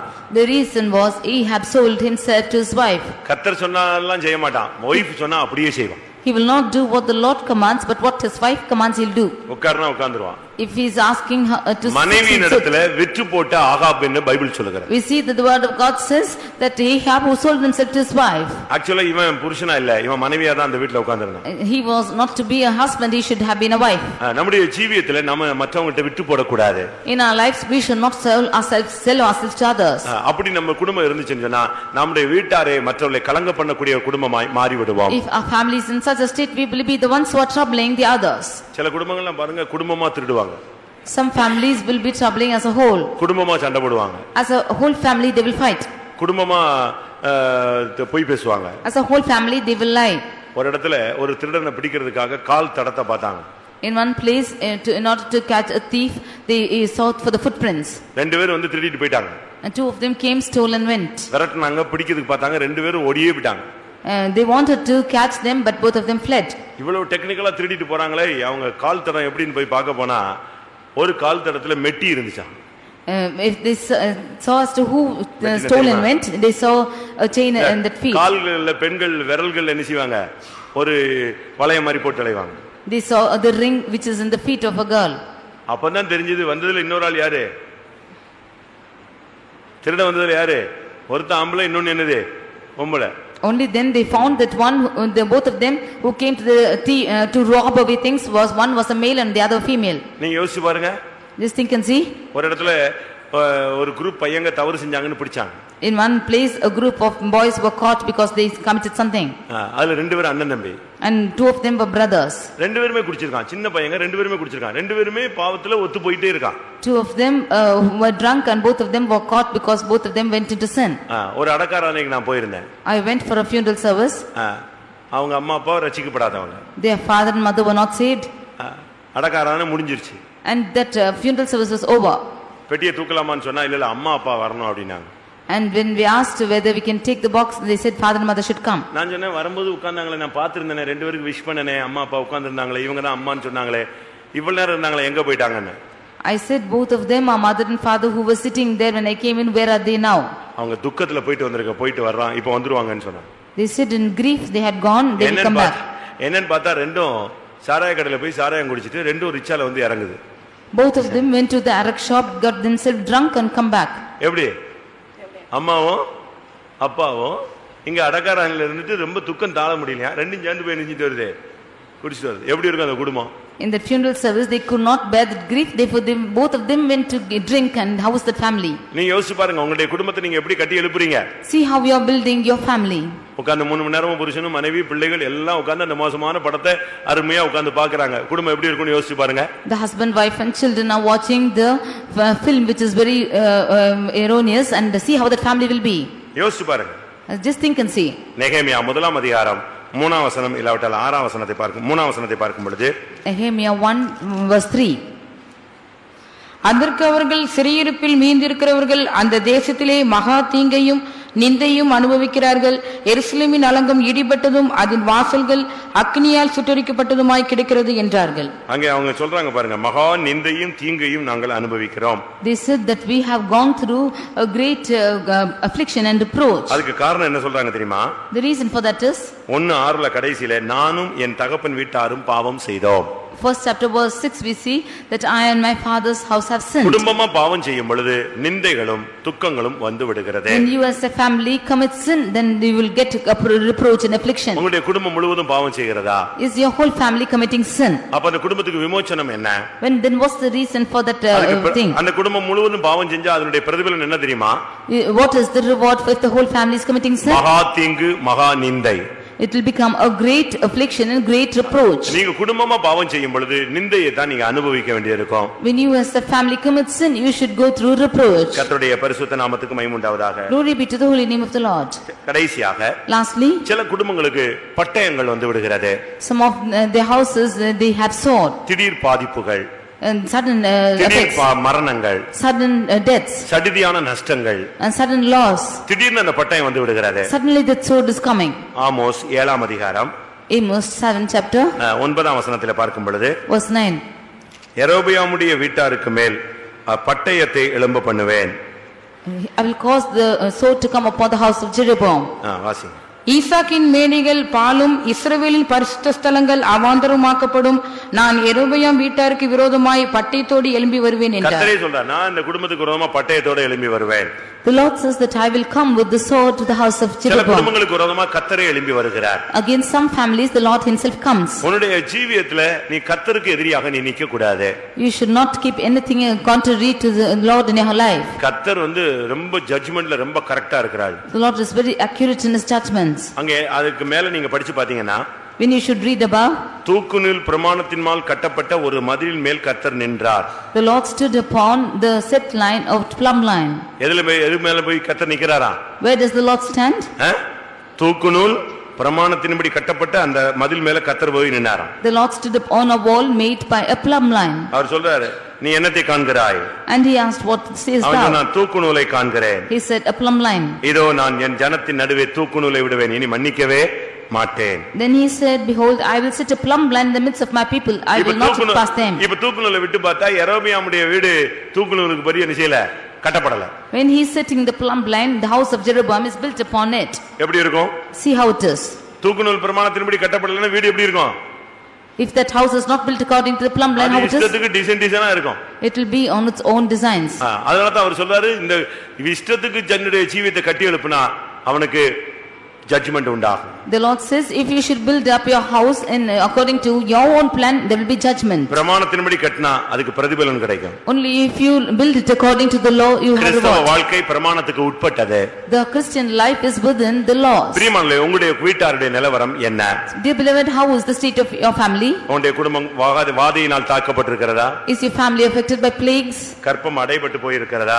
Are the wombs shut up? குடும்பத்துல கன்னிகள் இருக்கிறதா? Is there snare in your family? அநேக ஊழியத்துக்கு நீ தடையாய் மாறிவிட்டாயா? Are you a hindrance to many ministers? உன்னுடைய குடும்பத்துல கோல் ஊன்றி நடக்கிறவன், வறுமை, அப்பக்குறைச்சல், தரித்திரம், சாபம் இதுல பாதிக்கப்பட்டவர்கள் இருக்கிறார்களா? Is there any famine or any walking with sword or any scarcity? என்ன பண்ணாலும் பஞ்சம் பஞ்சம் தரித்திரத்தின் ஆவி தலைவிரித்து ஆடுகிறதா? Is there a famine everywhere and is there poverty existing anywhere? உன் குடும்பத்தையே இன்னைக்கு அழிவு நோக்கி போய் கொண்டிருக்கிறதா? Is your whole family going towards destruction? குடும்பத்துல எப்பவும் ஒரு கலக்கம் இருந்து கொண்டே இருக்கிறதா? Is there always a confusion in the family? எப்பொழுதும் கெட்ட பெயர்கள், நிந்தை, தீங்கு வந்து கொண்டே இருக்கிறதா? Is there always a reproach or wrong name coming to your family? ஏதாவது ஒரு பாதிப்பு சடிதியிலே உங்களுடைய குடும்பத்துல வந்து அப்பொழுது உங்களை தாக்கிக் கொண்டே இருக்கிறதா? Is your family being affected suddenly and affected very often? இப்படி இருந்தா ஒரு குடும்பம் என்ன ஆகும்னு யோசிச்சு பாருங்க. If it is so, see how that family will be. அந்த குடும்பத்தின் நிலவரம் எப்படி இருக்கும்? See how the state of the family is. பட்டயம், நிந்தை, அவமானம், வேதனை, பஞ்சம், குறைச்சல், வறுமை, தரித்திரம், இப்படியே ஒரு குடும்பம் போய்கிட்டு இருந்தா அந்த குடும்பம் என்னைக்கு தான் முன்னேறது? Sword and famine and lacking of everything, how that family will increase in their life. இதுக்கு பிராயச்சித்தம் என்ன? What is the atonement to this? நீ செய்ய வேண்டிய சில காரியங்கள் இருக்கிறது. There are certain things which you have to do. உன்னுடைய தவறான நோக்கத்தை நீ மாற்றி விட வேண்டும். You should change the wrong intentions. இன்றைக்கு நீ ஊழியர்களுடைய ஜெபத்தை நீ தேடி போக வேண்டும். You have to seek for the prayers of the servants of God. நீ ஜனத்தை பின்மாற வைத்ததுக்கு நீ மன்னிப்பு கேட்க வேண்டும். You should ask forgiveness for making the people to backslide. நீ ஆசாரியர்களுக்கு ஊழியத்திலே நீ உதவி செய்ய வேண்டும். You should help the priests in their ministry. மன்னிப்பு கேட்க வேண்டிய காரியங்களை நீ மன்னிப்பு கேட்க வேண்டும். You should ask forgiveness in the cases you have to. ஜீவியத்தை நீ சரிப்படுத்திக் கொள்ள வேண்டும். You have to rectify your life. உன்னுடைய ஜீவியத்தை நீ சரிப்படுத்திக் கொண்டால் கர்த்தர் இன்றைக்கு உன்னுடைய குடும்பத்துக்கு ஒரு விமோசனத்தை கட்டளையிடுவார். If you should rectify your life, then the Lord will grant a remedy to your house. என்ன நடந்துச்சு தெரியுமா? See what happened? அந்த ஓபேத்ஏதோம் குடும்பத்தார் பெட்டிக்கு இடம் கொடுத்தார்கள். The house of Obed-Edom gave room for that ark of the Lord. அவங்க தவறான நோக்கத்துக்கு இடம் கொடுக்கல. They did not give room for the wrong intention. அவங்க பாவத்துக்கு இடம் கொடுக்கல. They did not give room for sin. அவங்க கன்னிகளுக்கு இடம் கொடுக்கல. They did not give room for snares. பழி வாங்க போகல. They did not go to revenge. ஒரு சான்ஸ் கிடைச்சது பெட்டி அவங்க வீட்ல வைக்கிறதுக்கு, உடனே அதை வாங்கிக்கிட்டாங்க. They got a chance to have the ark of the Lord and he got it. அந்த பெட்டி அவங்க வீட்டுக்கு வந்தபோது When the ark of the Lord came to his house, அந்த குடும்பம் ஒரு நார்மல் ஸ்டேஜ்ல உள்ள ஒரு குடும்பம் தான். that family is in a normal stage. ஆனா என்ன நடந்துச்சு தெரியுமா? But what happened was, என்னைக்கு பெட்டி உள்ள வந்துச்சோ அந்த வீடே ஆசீர்வதிக்கப்பட்டு வீட்டாரே ஆசீர்வதிக்கப்பட்டாங்க. whenever the ark of the Lord came inside, his whole household was blessed. 3 மாசம் தான் இருந்துச்சு, அதுக்குள்ள அந்த குடும்பம் செழிக்க ஆரம்பிச்சிருச்சு. It was there only for 3 months that family began to அப்ப flourish. காலமெல்லாம் அந்த பெட்டி அந்த வீட்ல இருந்தா எப்படி இருக்கும்? If that was found in all his lifetime, how it would be? எல்லாரும் கண்களை மூடுவோம். Let's all close our eyes. ஆண்டவரே, பெட்டி என்னுடைய வீட்ல இருக்கணும், என்னுடைய வீடு என்னுடைய வீட்டார் எல்லாரும் ஆசீர்வதிக்கப்பட்டிருக்கணும், என்னுடைய வீடு என்னுடைய வீட்டார் மேல இருக்கிற சாபங்கள் நீங்க வேண்டும். எல்லாரும் ஒரு விசை ஜெபிக்கலாமா? Let's all pray and ask God, Lord, let the ark of the Lord be found in my house and let it be blessed and all the curse be இன்னைக்கு removed. தவறான நோக்கங்களை மாற்றி விடுங்கள். The Lord should, you should remove all the things from your life இன்னைக்கு பழி today. வாங்குவதை நிறுத்தி விடுங்கள். You stop with revenge in your life. இன்னைக்கு கர்த்தருடைய பாதத்தில் விழுந்து மன்னிப்பு கேட்டுக்கொள்ளுங்கள். You fall at the feet of the Lord and ask forgiveness. ஆண்டவரே, நான் யாருக்கு இடரலா இருக்க மாட்டேன். Lord, I will not be a hindrance to யார் others. நிமித்தமும் நானும் இடறி போக I மாட்டேன். will not stumble because of anybody else. இனிமேல் நான் பாவம் செய்ய மாட்டேன். I will no more sin. இனிமேல் என்னுடைய குடும்பத்துக்கு கலங்கிறதுக்கு நான் ஒரு காரணமா இருக்க மாட்டேன். I will not be a cause for confusion in my family. நான் இனி பழி வாங்க மாட்டேன். I will no more revenge. மற்றவருடைய மரணத்துக்கு நான் ஒரு காரணமா இருக்க மாட்டேன். I will not be a cause for others' death. எத்தனை பேர் அப்படி வாஞ்சிக்கிறீங்க? How many of you desire that? என்னுடைய குடும்பத்தின் ஆசீர்வாதத்துக்கு நான் காரணமா இருக்க வாஞ்சிக்கிறேன். I desire to become a blessing to my family. உம்முடைய வல்லமை விளங்கும் பெட்டியோடு என்னுடைய வாழ்க்கையில நீர் எழுந்தருளும். With the ark of the Lord you rise up in my life. அப்படிதான் பைபிள்ல சொல்லி இருக்கு. உம்முடைய வல்லமை விளங்கும் பெட்டியோடு தேவனே உம்முடைய தாபர ஸ்தலத்தில் எழுந்தருளும் என்று சொல்லி இருக்கிறது. It is said, Lord, rise up in your tabernacle with your ark. எல்லாரும் கண்களை மூடி முழங்கால் படியிடுவோம். Let's all close our eyes and kneel down. உன்னுடைய குடும்பத்தின் நிலவரத்தை மாற்ற உனக்கு முடியும். It's possible to change the state of your family. நீ உன்னை மாற்றும் பொழுது உன் குடும்பத்தின் நிலவரம் மாறுகிறது. When you change yourself, your family state will be நீ changed. உன்னை மாற்றாத பட்சத்தில் உன் குடும்பத்தின் நிலவரம் நீடிக்கிறது. When you cannot change yourself, the things are prolonged in நீ the ஒருவேளை family. புருஷன் சரியில்லை என்று சொல்லலாம். You might say my husband is not right. ஒருவேளை மனைவி சரியில்லை என்று சொல்லலாம். You might say your wife is not ஒருவேளை right. என்னுடைய சகோதர சகோதரிகள் சரியில்லை என்று சொல்லலாம். Or you might say my sisters or brothers are ஒருவேளை not என் right. பிள்ளைகள் சரியில்லை என்று சொல்லலாம். You might say my children are not right. அதெல்லாம் காரணங்கள் அல்ல. They are not the reasons. ஒரு ஆள்தான். It's one man. ஒன்று அது நீயாக இருக்க வேண்டும், இல்லாவிட்டால் நானாக இருக்க வேண்டும். It should be you or me. இந்த சபையின் வளர்ச்சிக்கு நீ ஒரு காரணமாக இருக்கலாம், நான் ஒரு காரணமா இருக்கலாம். இந்த சபையின் வளர்ச்சிக்கு தடைக்கு காரணம் நீயாக இருக்கலாம், இல்லாவிட்டால் நானாக இருக்கலாம். You might be the reason for the growth of the church, or I might be the reason for it, or you might be the reason for downfall of the இந்த church. வார்த்தைகளை கேட்ட பொழுது உங்களில் எத்தனை பேர் உணர்த்தப்படுகிறீர்கள்? How many of you are instructed in your heart after hearing this word? உன்னுடைய குடும்பத்திலே, உன்னுடைய வாழ்க்கையிலே, உன்னுடைய சந்ததிக்குள்ளே நடந்த பல சம்பவங்களுக்கு உனக்கு காரணம் புரியாமலே போய் கொண்டிருந்தது. There were many incidents which happened in your family. You did not know the reason for this. தோல்விகளுக்கு காரணம் தெரியவில்லை. You did not know the reason for the failure. பிரச்சனையின் வேர் உனக்கு தெரியவில்லை. You did not know the root of the problems. பிசாசு எப்படி இவ்வளவு ஸ்ட்ராங்கா இருக்கிறான், அவனுடைய அஸ்திபாரம் என்னன்னு உனக்கு தெரியாம இருந்தது. You did not know the foundation of Satan, how he is strong. ஏன் மறுபடி தீங்கு? Why this thing ஏன் happened? மறுபடியும் நிந்தைகள்? Why again reproaches? ஏன் மறுபடியும் தடைகள்? Why again hindrances? ஏன் மறுபடியும் போராட்டங்கள்? Why again troubles? இப்படி பல கேள்விகள் உனக்குள்ள எழும்பிக் கொண்டே இருந்தது உண்மை. It is true that you had such questions in you. ஆனால் கர்த்தர் இன்னைக்கு உனக்கு ஒரு வேத வசனத்தின் வெளிச்சத்திலே அதுக்குரிய காரணத்தை உனக்கு சொல்லி கொடுத்து விட்டார். But today in the light of His word, the Lord has told you the reason for இனி it. சரிப்படுத்திக் கொள்ள வேண்டியது நீயும் நானும் தான். Now it is your turn to rectify நாம் yourself. ஒவ்வொருவரும் நம்மை சரிப்படுத்தும் பொழுது நம்முடைய குடும்பங்கள் செழிக்கும். When we rectify each of ourselves, our families will flourish. அந்த தேவனுடைய பெட்டிக்கு நீ கொஞ்ச நாள் இடம் கொடு. You give room for the ark of the Lord for some time. 3 மாசம் இடம் கொடுத்தா குடும்பம் செழிச்சதுனா, வாழ்நாள்லாம் இடம் கொடுத்தா அந்த குடும்பம் தலைமுறை தலைமுறையாக செழிக்கும். If they had given room for 3 months, then the family flourished. If they had given all the days of the life, it will flourish forever. எப்படின்னு யோசிச்சு பாத்தீங்களா? Just think and see how it was. 3 மாசம் அந்த பெட்டிக்கு இடம் கொடுத்ததுக்காக அந்த 3 மாசத்துல அவனுடைய வீடு, அவன் வீட்டார், அவனுக்கு எல்லாம் ஆசீர்வதிக்கப்பட்டது. Because he gave room for just 3 months, his whole household and everything we had was blessed. அதே நேரத்துல வாழ்நாள் எல்லாம் அந்த பெட்டி அங்க இருந்துச்சுன்னா அவனுடைய தலைமுறையாக செழித்திருக்கும். If all the days of his life that ark was in his house, then all his generations will be blessed. அருமையான சகோதர சகோதரிகளே, தாய் தகப்பன்மாரே, இன்றைக்கு உங்களுடைய குடும்பத்தை நீங்கள் செழிக்க வைக்க உங்களை தாழ்த்தி சமர்ப்பியுங்கள். Therefore, dear beloved brothers, sisters and fathers and mothers, if you humble ourselves and give self today, your family will be blessed. என்னுடைய பேச்சோ, என்னுடைய பழக்க வழக்கங்களோ, என்னுடைய எந்த விதமான செயலும் என்னுடைய வீட்டினுடைய குடும்பத்தினுடைய சபையினுடைய பாதிப்புக்கு காரணமாய் அமைந்துவிடக் கூடாது. Lord, my words or actions or any part of my thing should not be a reason for the effect of the family or the church. அநேக குறைவான பகுதிகளுக்கு நான் தான் காரணம். I have been the reason for many lackings. தேவரீர் என்னை மன்னிப்பீராக. Lord, forgive me. இன்றைக்கு நான் அதை என்னை விட்டு அகற்ற தீர்மானிக்கிறேன். Today I determine to cast out from me. அப்படி நீங்க ஒப்பு கொடுங்க. இன்னைக்கு இந்த கூட்டம் முடியறதுக்குள்ளேயே இந்த உங்க குடும்பத்தின் மேல இருக்கிற சாபத்தை கர்த்தர் வேரோட பிடுங்கி விடுவார். When you yield like that, the Lord will take away the curse which is in your family now, right now. அது ஒரு போர்வை போன்றது. It is like a covering. கர்த்தர் அந்த போர்வையை எடுத்து விடுவார். The Lord will take away that covering. அது ஒரு தடை போன்றது. That is a hindrance. கர்த்தர் அந்த தடையை நீக்கி விடுவார். The Lord will remove the hindrance. ஆமென். அது ஒரு மதகு போன்றது. That is like a madness. கர்த்தர் அந்த மதகை எடுத்து விட்டால் அது தண்ணீர், அந்த செழிப்பு பாய்ந்து வரும். If that is removed, then the flourishing will be coming. எத்தனை பேர் உணர்கிறீர்கள்? How many of you feel it? உண்மையா இந்த கூட்டத்தில் உள்ளவங்க, இந்த சத்தத்தை கேட்கிறவங்க, என்னுடைய குடும்பத்துக்கு, என்னுடைய வீட்டாருடைய பல காரியங்களுக்கு நான் தான் காரணம்னு ஃபீல் பண்றவங்க கை உயர்த்துங்கள்.